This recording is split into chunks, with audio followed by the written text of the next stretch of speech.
Selamat datang di channel ini rekan-rekan sekalian. Video ini kita membahas terkait dengan jalan keluar bagi rekan-rekan yang meskipun masuk ke dalam database PKN akan tetapi tidak mendapatkan formasi pada seleksi P3K 2024 ini. Sebelum kita membahas hal itu, kepada rekan-rekan yang ingin mendapatkan bank soal atau kisi-kisi soal terbaru untuk tes P3K pada 2024 ini, silakan menghubungi admin kami. Nomor WA-nya akan saya bagikan di kolom deskripsi atau kolom komentar video ini. Silakan konfirmasi ke admin terkait dengan jabatan apa yang dilamar atau formasi apa yang dilamar pada seleksi P3K.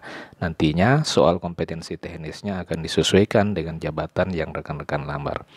Nah, rekan-rekan sekalian, memasuki hari keempat pendaftaran P3K, masalah ketiadaan formasi masih mengemuka. Dewan Pembina Forum Honorer K2 Tenaga Teknis Administrasi Nurbaiti mengatakan hampir semua daerah sudah membuka pendaftaran P3K 2024.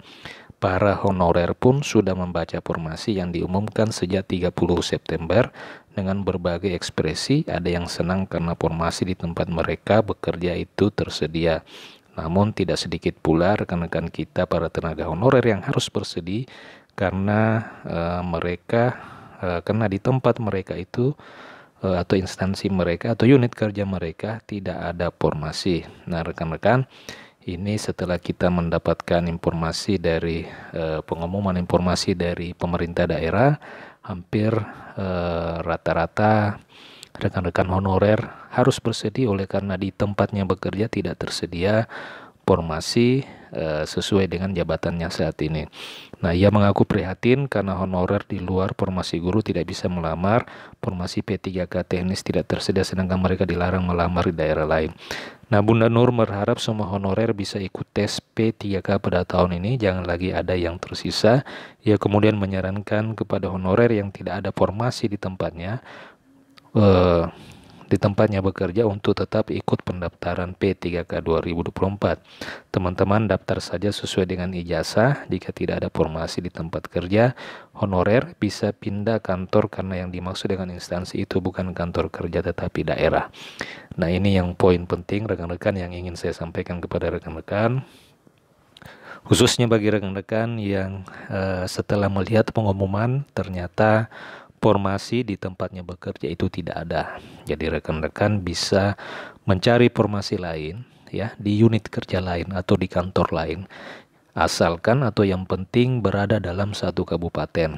Nah, rekan-rekan bisa menyesuaikan dengan ijazah rekan-rekan. Sebagai contoh misalnya rekan-rekan memiliki ijazah S1 manajemen, akan tetapi di unit kerjanya tidak ada formasi. Nah, rekan-rekan bisa mencari formasi lain di unit kerja lain ya atau di kantor lain yang mempersyaratkan atau linear dengan S1 manajemen itu. Saya kira itu mungkin bisa dipahami ya rekan-rekan, jalan keluar bagi rekan-rekan yang tidak memiliki formasi pada seleksi P3K pada tahun 2024 ini.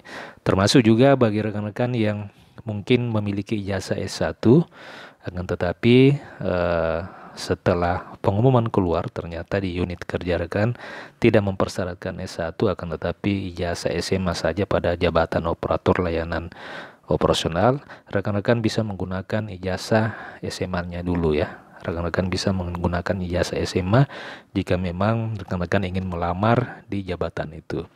Namun solusinya mungkin rekan-rekan bisa melamar di unit kerja lain apabila memang ingin menggunakan kualifikasi pendidikan ijazah atau S1.